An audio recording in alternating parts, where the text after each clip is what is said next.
بسم اللہ الرحمن الرحیم۔ السلام علیکم سامعین، قائد اعظم کی صحت کے بارے میں ان تمام سوانح نگار متفق ہیں کہ آخری 10 برسوں میں انہوں نے بے اندازہ محنت کی۔ جسم و جان کی بازی لگانے والے قائد کی جسمانی حالت کیا تھی اور ان کا ارادہ کس قدر پختہ تھا۔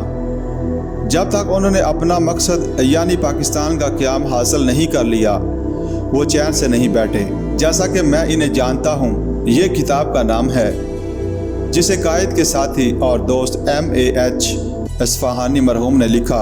اس کتاب میں سے ایک اقتباس: محمد علی جناح دوسروں سے کام لینے میں سخت گیر واقع ہوئے تھے، لیکن وہ اپنے آپ سے بھی اتنا ہی کام لیتے جتنا کہ دوسروں سے۔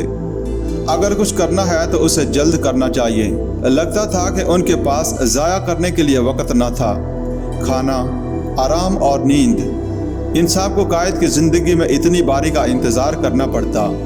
اپنے کام کو آگے بڑھانے کا یہ جذبہ اور جوش ہی انہیں ٹھیک وقت پر کھانا کھانے یا آرام کرنے سے روکتا تھا، اور اسی نے بعد کے سالوں میں ان کی جسمانی قوت کو اتنی جلدی مزمحل کرنا شروع کر دیا کہ وہ اسے بحال نہ رکھ سکتے تھے۔ قدرتی طور پر اپنے کمزور جسم پر اس طرح ناقابل برداشت بوجھ ڈالنے سے، بالخصوص اپنی زندگی کے آخری چند برسوں میں، قائد آسانی سے TB کا شکار ہو گئے، جس نے انہیں تقریباً قبر تک پہنچا دیا۔ مجھے یاد ہے کہ ملازم آ کر دوپہر یا رات کے کھانے کو کہتے تھے، جبکہ قائد کسی مسئلے پر بحث کر رہے ہوتے یا کوئی مسودہ یا خط لکھوا رہے ہوتے تھے۔ قائد ملازموں کی بات کی طرف متوجہ ہی نہیں ہوتے تھے۔ بعض اوقات ان کی بہن مس فاطمہ جناح اپنے بھائی کا انتظار کرتے کرتے تھک جاتی اور آ کر کہتی تھی کہ کھانا ٹھنڈا ہو رہا ہے، لیکن وہ بہت اخلاق سے جواب دیتے تھے کہ بس چند منٹ اور، یا جاؤ شروع کر دو، میں ذرا دیر میں تمہارے ساتھ شریک ہو جاؤں گا۔ انہیں پہلے اپنا کام کرنا ہوتا تھا اور بعد میں کھانے یا کسی اور چیز کا خیال کرنا۔ آگے چل کر اصفہانی لکھتے ہیں، مجھے یاد ہے کہ آل انڈیا مسلم لیگ کی مجلس عامہ کے رکن اور بنگال کے ایک محترم سیاسی رہنما خواجہ ناظم الدین اپریل 1946 کے پہلے ہفتے میں نئی دہلی میں سخت بیمار پڑ گئے اور ایک ہلکے سے دورہ قلب کے بعض آثار نمایاں ہو گئے۔ انہیں فوراً ہسپتال پہنچایا گیا اور ایک پرائیویٹ مریض کے طور پر داخل کروا دیا گیا۔ ہم لوگ مسٹر جناح کے مکان پر جمع تھے کہ ہم نے یہ خبر سنی کہ ان کی بیماری خطرناک ہے۔ راجہ صاحب محمود آباد اور میں نے یہ ارادہ کیا کہ اپنے بیمار دوست اور رفیق کار کو جا کر دیکھیں۔ ہم نے مسٹر جناح کو اسپتال جانے کی اس تجویز سے مطلع کیا اور ان سے پوچھا کہ آیا وہ بھی خواجہ ناظم الدین کی عیادت کے لیے جانا پسند کریں گے۔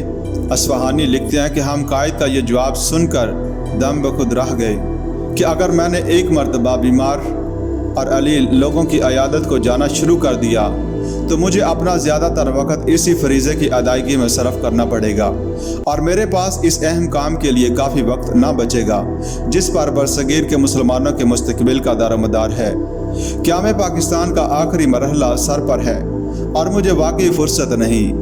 یہ کہہ کر قائد پھر کاغذات کے اس ڈھیر کی طرف متوجہ ہو گئے جو ان کی لائبریری میں رکھی ہوئی سبز چمڑے کی کرسی کے سامنے جمع ہو چکا تھا۔ انہوں نے ہمیں کہا، آپ جانا چاہتے ہیں تو جائیں، میں دعا کرتا ہوں کہ خواجہ صاحب جلد صحتیاب ہو جائیں، مگر سچ مانے میرے پاس جانے کا وقت نہیں ہے۔ میرا بھائی یہ کتاب کا نام ہے جس میں مادر ملت محترمہ فاطمہ جناح نے اپنے چہیتے بھائی کے بارے میں لکھا۔ وہ کہتی ہیں، قدرت نے میرے بھائی کو بے پناہ قوت اور توانائی عطا کی تھی۔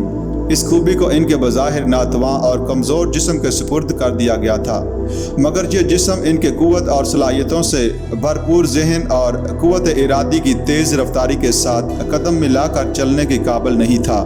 اس سے بھی زیادہ المناک بات یہ تھی کہ قائد کی صحت ایسی نہیں تھی جو بے پناہ مصائب و مشکلات کے مقابلے میں ان کی جدوجہد سے بھرپور زندگی کا ساتھ دے سکتی اور انہیں وہ جسمانی قوت فراہم کر سکتی جس کی انہیں ضرورت تھی تاکہ وہ اپنی قوم کی اٹل تقریر کی جانب رہنمائی کرنے کی راہ میں حائل مشکلات پر قابو پا سکیں۔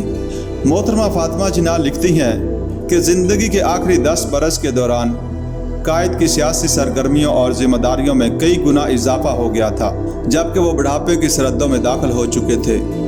ڈاکٹروں کے مشورے اور چھوٹی بہن کی التجاؤں کے باوجود انہوں نے اپنا کوئی خیال نہ رکھا۔ وہ آرام کرنے یا اپنے کام کی رفتار میں کمی کرنے سے مسلسل انکار کرتے تھے۔ وہ زندگی کی توانائی کے باقی ماندہ ذخیرے کو بچے کی طرح بے دریغ لٹاتے رہے۔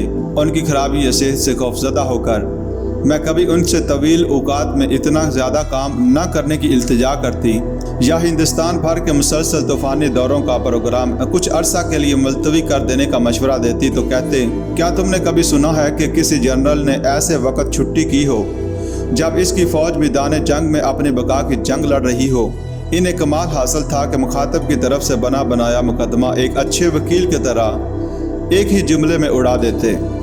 میں کہتی، آپ کی زندگی قیمتی ہے اور آپ کو اس کی مناسب دیکھ بھال کرنی چاہیے۔ ان کے چہرے پر ناگواری کے تاثرات ابھرتے۔ وہ کہتے، فرد واحد کی صحت کیا حیثیت رکھتی ہے جبکہ میں ہندوستان کے 10 کروڑ مسلمانوں کی بقا کے بارے میں پریشان ہوں۔ کیا تم جانتی ہو کہ مسلمان قوم کا سب کچھ خطرے میں ہے؟